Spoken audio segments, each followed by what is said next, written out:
오늘도 찢겨진 그 마음을 가지고 하나님 앞에 믿음으로 나아가는 복된 예배의 자리가 되었으면 좋겠습니다. 우리 또 이 어려운 시대에 같이 찬양을 연습하고 또 함께 고백할 수 있어서 감사합니다. 시온 성가대 원들에게 감사의 말씀을 드립니다. 오늘부터 이제 골로새서 며칠 전부터 이제 시작은 됐는데 이제 올해 말까지 이 골로새서 말씀을 같이 함께 나눕니다. 이 골로새서를 통해서 그리스도 예수만으로 충분하다는 이러한 그 고백이 우리 삶 가운데 함께 하시기를 축복합니다. 우리 한번 따라서 볼까요? 그리스도만으로 충분합니다. 다시 한번 그리스도만으로 충분합니다. 이 골로새 교회는 이 바울로부터 복음을 전해드렸던 에바브라 목사님이 이제 골로새 지역에 사람들에게 복음을 전했을 때 거기에서 이제 복음을 받아들인 예수님을 영접한 사람들이 교회가 되고 가정에서 오늘날처럼 이렇게 건물이 없었던 시대니까 자기 가정을 이렇게 내어주었을 때 그 가정에서 이제 모이는 교회, 그래서 이제 가정교회라고 이제 이름을 하는데 우리가 이제 빌레몬서 말씀을 통해서도 살펴본 것처럼 이 빌레몬이라고 하는 사람도 이 가정교회의 지도자입니다. 골로새 지역에 여러 이제 가정교회가 있었겠죠. 그 중에 이제 한 교회를 맡은 이제 지도자입니다. 이 골로새 지역에 있었던 가정교회는 복음을 들은 날부터 주 예수에 대한 믿음과 그리고 성도에 대한 사랑을 나누면서 함께 성장하는 교회였고요.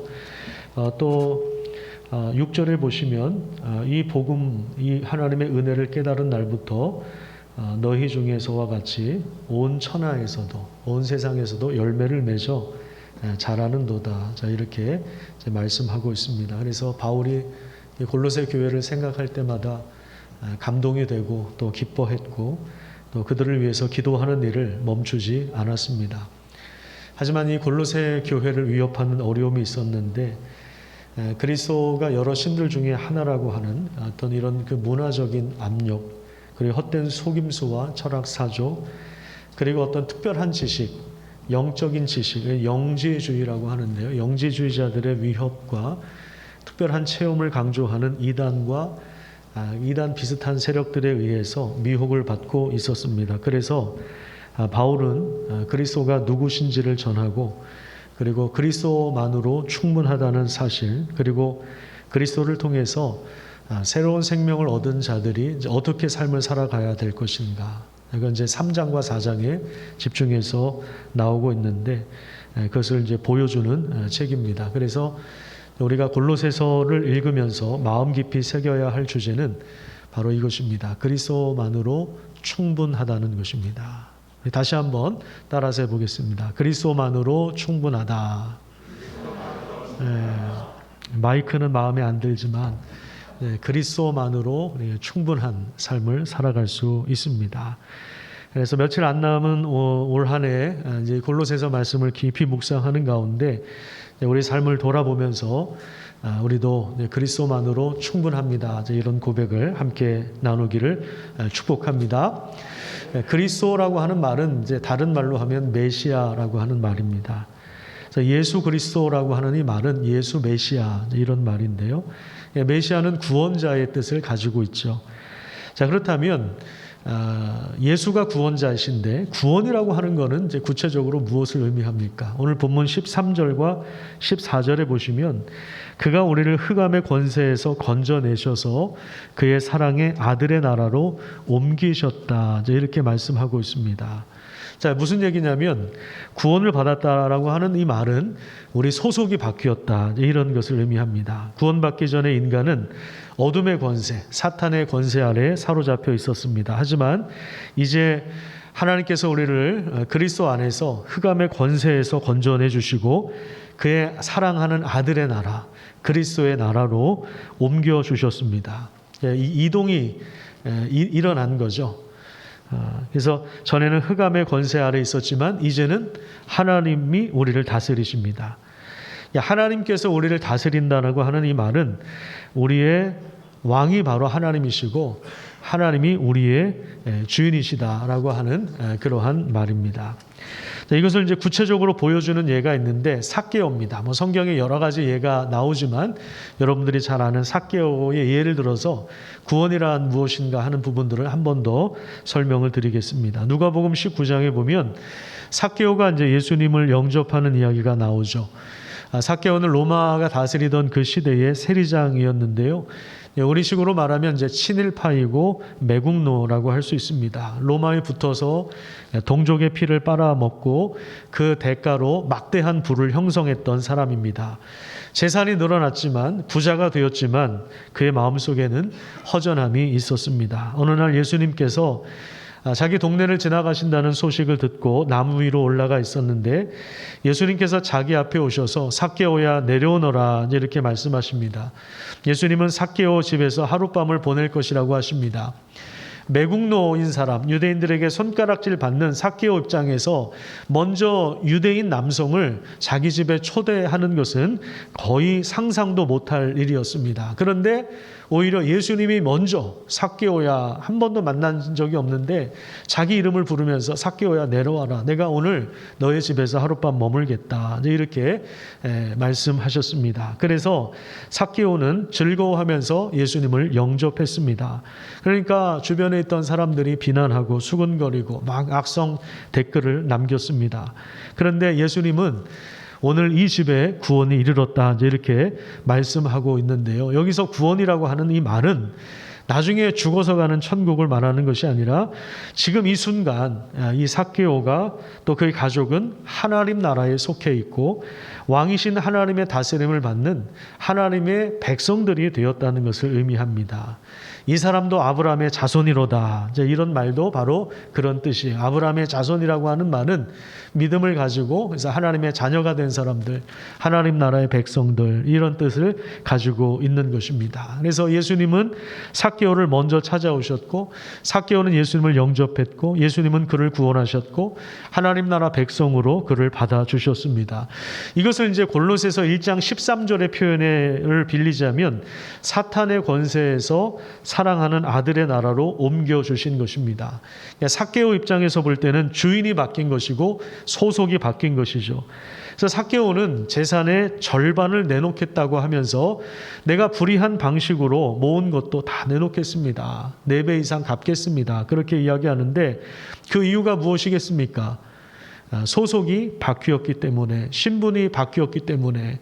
예전에는 내가 어둠의 지배를 받고 있었고 예전에는 내가 세상의 법을 따라서 살아갔고 불의한 그러한 삶을 살았지만 이제는 내가 소속이 바뀌었기 때문에 내가 이제는 하나님 나라의 백성이 되었기 때문에 이제 나의 새로운 왕이신 분, 나의 새로운 주인의 뜻을 따르며 살겠습니다 라고 하는 그 고백이 자기가 불의하게 모은 재산을 내어놓는 것으로 그렇게 나타나는 것입니다. 그러니까 구원을 받았다라고 하는 것은 소속이 바뀌었다는 것이고 소속이 바뀌니까 신분이 바뀌니까 정체성이 바뀌니까 이제 세상의 법대로 살지 않고 불의한 대로 살지 않고 새롭게 살아가는 이런 놀라운 변화가 이미 일어났다.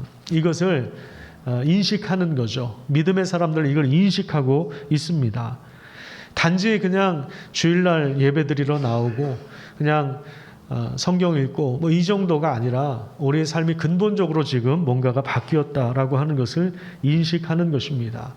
하나님 이런 놀라운 구원의 은혜를 그리스도 안에서 이루셨습니다. 그래서 14절을 보시면 그 아들 안에서 우리의 모든 죄가 용서되었다고 말씀하시면서 그 아들 그리스도 즉 예수 메시아 그분이 어떤 분이신가를 이제 15절부터 선언하고 있습니다. 그래서 15절부터 20절까지를 이제 메시아 찬가라고도 이제 부르는데요.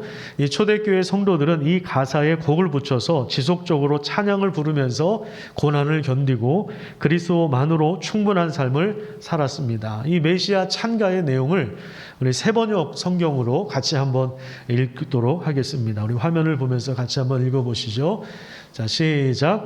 그 아들은 보이지 않는 하나님의 형상이시요 모든 피조물보다 먼저 나신 분이십니다. 만물이 그분 안에서 창조되었습니다. 하늘에 있는 것들과 땅에 있는 것들, 보이는 것들과 보이지 않는 것들, 왕권이나 주권이나 권력이나 권세나 할 것 없이 모든 것이 그분으로 말미암아 창조되었고 그분을 위하여 창조되었습니다. 그분은 만물보다 먼저 계시고 만물은 그분 안에서 존속합니다. 그분은 교회라는 몸의 머리이십니다. 그는 근원이시며 죽은 사람들 가운데서 제일 먼저 살아나신 분이십니다. 이는 그분이 만물 가운데서 으뜸이 되시기 위함입니다.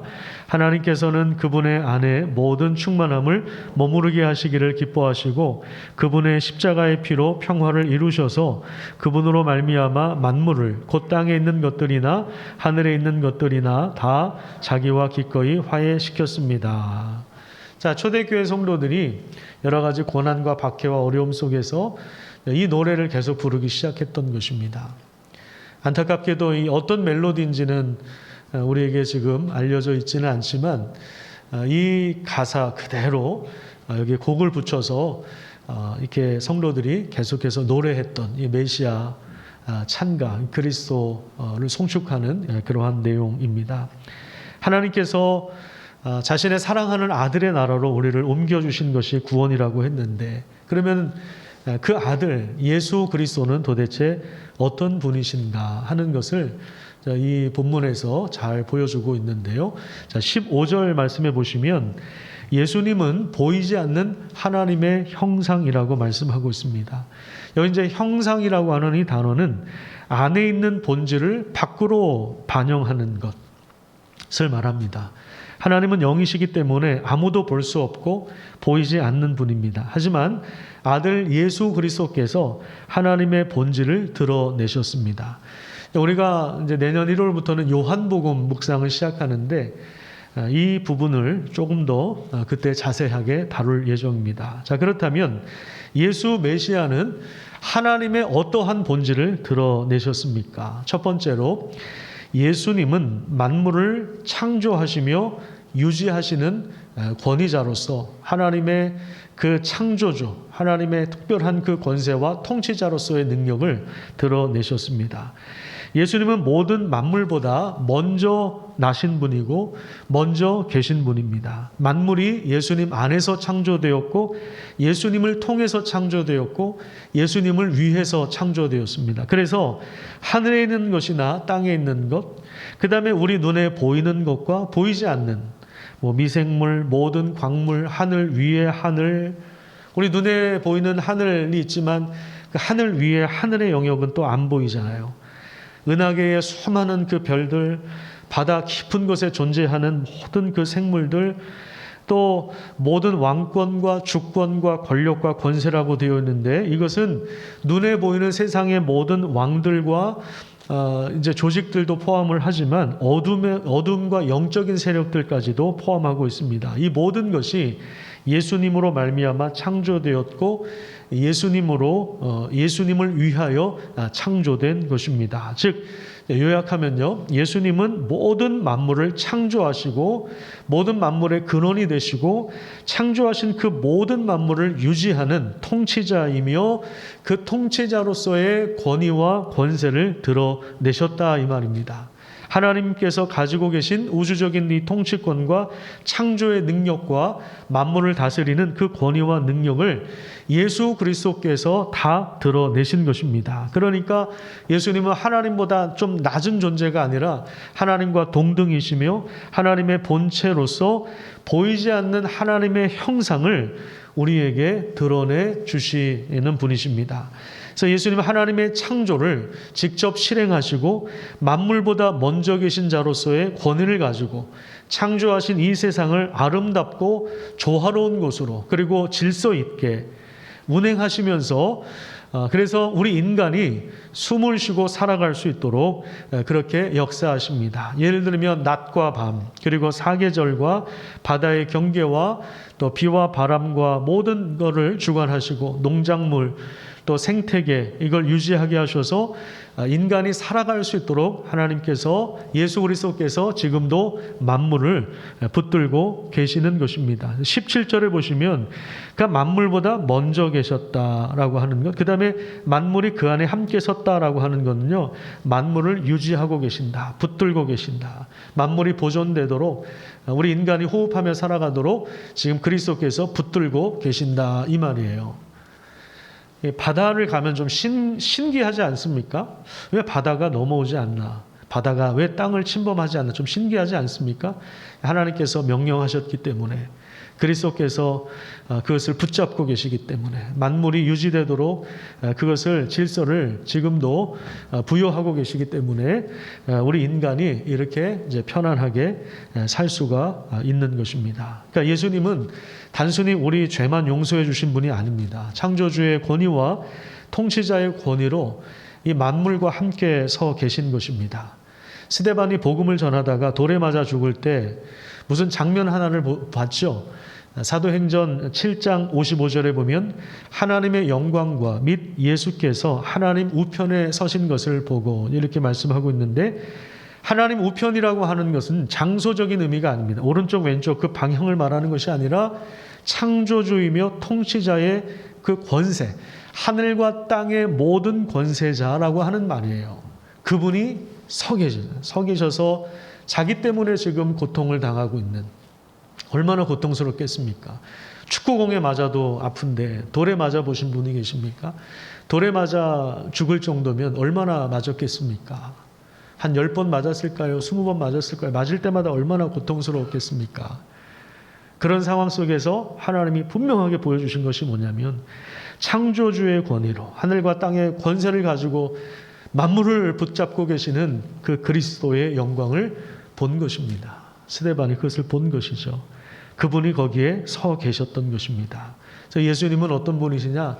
만물의 창조자이며 창조하신 만물을 붙들고 계시는 분이시다. 이렇게 정리를 할 수가 있습니다. 그 다음에 두 번째는 예수님은 그 만물을 다시 회복시키는 구원자이시다라고 하는 것을 메시아 찬가에서 보여주고 있습니다. 사도행전 9장으로 가면 다메섹으로 가는 길에 예수 믿는 사람 핍박하고 잡아 죽이는 그 바울을 예수님이 찾아오시는 그러한 장면이 나옵니다. 4절에 보면 예수님이 이렇게 말씀하세요. 사울아 사울아 왜 나를 박해하느냐? 그러니까 누구십니까? 예수님이 말씀하십니다. 나는 너가 박해하는 예수다. 바울은 예수님을 만난 적도 없고 예수님을 직접 타격한 적도 없어요. 공격한 적이 없어요. 그런데 바울은 그냥 예수님 믿는 사람을 핍박하고 잡으러 다녔고 감옥에 넘겨주고 스데반 죽는 과정에서 핵심적인 역할을 감당했던 사람이에요. 그런데 예수님이 하신 말씀은 뭐냐면 너가 나를 박해했다. 무슨 말입니까? 예수 믿는 사람들인 교회와 예수 그리스도 자신을 동일시 여기시는 것입니다. 18절 세 번역으로 보시면 그분은 교회라고 하는 몸의 머리이십니다. 이렇게 이야기합니다. 교회라고 하는 몸, 그러니까 교회는 뭐냐? 그리스도의 몸이고 예수 그리스도는 교회의 머리가 되신다라고 하는 말이죠. 교회는 예수님의 몸을 형성하고 있는 것입니다. 그래서 교회는 그리스도의 몸이라고도 이야기할 수 있지만 교회가 곧 그리스도라고 할 수가 있습니다. 따라서 누군가가 교회를 공격하면 그건 예수님을 공격하는 거예요. 누군가가 교회를 핍박하면 그것은 바로 예수님을 핍박하는 것입니다. 이런 말을 써서 죄송합니다만 교회를 박해하는 사람들은 사실은 죽으려고 환장한 사람들이에요. 바울 스스로가 이제 이것에 대한 트라우마가 있어요. 자기가 교회를 박해하고 이게 핍박하였던 자였기 때문에 자기가 뭐라고 하면 나는 교회를 잔해하였던 자다 이렇게 고백하지 않습니까? 잔해라고 하는 건요, 멧돼지가 그 농작물 흐트러뜨리는 것처럼 완전히 막 헤집고 다니는 그런 걸 잔해라고 하거든요. 교회를 그렇게 망가뜨렸던 사람이거든요. 그러니까 그 부채의식이 있는 거예요. 그래서 예수님을 만난 이후에 자기 인생을 전부 다 교회에다 거는 거예요. 24절을 보세요. 골로새서 1장 24절에 보시면 너희를 위하여 받는 괴로움을 내가 기뻐한다. 너희를 위하여 받는 괴로움, 그걸 기뻐한다고 해요. 그리고 그리스도의 남은 고난을 자기 육체에 채운다. 왜 그렇습니까? 교회가 그리스도의 몸이기 때문에 그렇습니다. 교회에 자기 자신의 인생을 전부 거는 겁니다. 복음을 전하고 그리스도께로 인도하고 그들을 양육하고 성장하도록 돌보고 또 그리스도 앞에 세우는 일에 자기 심장을 전부 다 바치는 것입니다. 그렇다면 그 교회를 어떻게 만드셨느냐? 그 교회가 어떻게 교회가 되었느냐? 20절을 한번 보세요. 20절에 보시면 그의 십자가의 피로 뭘 이루셨어요? 화평을 이루셔서 하나님과 화해하게 했다라고 하는 거예요. 화해했다라고 하는 말은 그 무슨 말입니까? 그 전에는 관계가 깨졌다 이 말이죠. 21절에 보면 죄 때문에 하나님과 원수가 되었고 하나님 멀리 떠나 있었고 적대 관계를 형성하고 있었는데 예수께서 십자가의 죽으심으로 죄에 대한 형벌과 심판을 본인이 다 담당하시고 우리를 하나님 앞에 의롭게 세우신 것입니다. 하나님과 원수되었던 그 관계를 평화의 관계로 다시 돌려놓으신 거예요. 화목하게 하신 것이죠. 그래서 하나님을 이제 우리가 아버지라고 감히 부를 수 있게 되었던 것입니다. 그래서 예수님은 창조주의 권능을 가지고 계실 뿐만 아니라 하나님과 우리의 관계를 다시 회복시켰습니다. 즉 만물을 회복시키는 그 일을 교회를 통해서 시작하신 것입니다. 그분이 바로 메시아입니다. 이 땅에 메시아가 그리스도가 인간의 몸을 입고 오신 이유입니다. 지으신 그대로 창조하신 그대로 하나님의 형상과 그 영광을 다시 회복하기 위하여 예수님께서 이 땅에 오신 것이죠. 그래서 교회는 뭐냐? 새롭게 창조된 하나님의 백성들의 모임이다. 이렇게 다시 정의를 내릴 수 있습니다.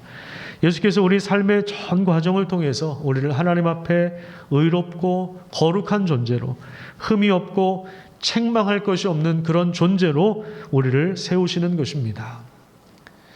골로새서 2장 3절을 보시면 그리스도 안에 모든 지혜와 지식이 다 들어 있습니다. 따라서 이 세상의 모든 지식을 다 섭렵하고 박사학위를 몇 개 가지고 있어도 그리스도를 모른다면 그건 꽝이에요. 아무것도 모르는 사람이에요, 사실은. 근데 세상의 지식은 좀 부족해도요. 그리스도를 알고 그분을 믿고 따르는 삶을 살아가면 주 예수로 충분한 거예요. 여러분, 이렇게 산업 디자인 전공하신 분들이 무슨 디자인을 했어요. 뭐 제품, 상품 디자인을 해서 그거 얼마나 갑니까? 몇 개월 가면 많이 가는 거죠. 그거 이따가 또 폐기돼요. 어떤 전공자가 야, 내가 이렇게 디자인한 게 좀 있으면 쓰레기가 되는구나, 이게. 그래가지고 나중에 다른 일을 했다고 합니다. 영원히 남을 것이 뭐가 있을까? 여러분, 논문 쓰면 논문에 대한 그 가치가 얼마나 갈 것 같습니까? 요즘에는 10년 넘기가 어렵다고 하면 15년 지나면은 논문도 새로운 것이 또 새로운 지식이 또 계속해서 나오니까 논문도 마찬가지예요. 오래 못 간다는 거예요. 이 세상의 지식이라는 게 사실 그래요. 저도 중학교 다닐 때 베이직이라고 하는 걸 배웠거든요. 컴퓨터 학원 가서. 진짜 아무 쓸모가 없어요. 그거 아무리 열심히 했어도 열심히 하지도 않았지만 아무런 쓸모가 없어요. 그때 우리 아버지가 개척해 하셔서 어려울 때 막 어렵게 학원을 보내주셨는데 괜히 다녔다는 생각이 들어요. 지금 아무것도 쓸모 없어요, 그거. 그렇잖아요. 세상의 지식이라고 하는 게 그거예요. 예. 이 세상을 회복시키시고 만물을 회복시키시고 깨어진 세상을 하나님과 화목시키시는, 그래서 우리를 그리스도 안에서 구원하셔서 죄만 용서해 주신 것이 아니라 우리를 하나님의 자녀 삼으시고 하나님의 형상을 완전히 회복하도록 그 하나님의 영광을 완전히 회복할 수 있도록 우리를 이끌어 가시는 그분이 바로 그리스도입니다. 여기에 무슨 특별한 영적인 체험이 필요한 것도 아니고 영적인 다른 지식이 필요한 것도 아닙니다. 그리스도만으로 충분한 것입니다. 그리스도만으로 충분한 거예요. 사실 우리는 또 얼마나 걱정이 많습니까? 돈 걱정하죠. 자식 걱정하죠. 건강에 대한 염려가 있지 않습니까? 아마 우리가 걱정하는 거 세 가지 범주가 다 여기 있을걸요. 돈, 자식, 건강. 이 세 가지 외에 또 있나요? 뭐 걱정하는 게 있나요? 대부분 이 세 가지 범주 안에 들어가 있다고 생각하는데요. 다 부족해 보여요. 그렇죠? 우리 건강도 그렇고, 우리 자녀들 봐도 그렇고, 우리 뭐 돈도 그렇고, 항상 부족해요. 연약한 것 같아요. 그런데 우리는 그리스도만으로 충분합니다. 골로새서가 우리에게 이것을 가르쳐주고 있는 거예요. 어느덧 2021년 마지막 주일 예배를 드립니다. 우리는 참 한없이 못나고 부족한 점이 많죠. 얼마나 올해 안에 우리 연약함이 드러났습니까? 찬송가 가사처럼 나 행한 것 죄뿐이니 이거밖에는 내놓을 것이 없지 않습니까? 하지만 그 죄가 드러날수록 우리는 더욱더 그리스도 앞에 나아갈 수 있습니다. 왜냐하면 예수 메시아 그분이 바로 우리를 구원하시기 때문에 그렇습니다. 우리는 그리스도 안에서 지으심을 받았고 그분 안에서 살아가고 그분을 위하여 존재하는 것입니다. 이 영광을 붙잡고 갑시다. 그리스도를 송축하는 삶을 살아가시기를 축복합니다. 기도하겠습니다.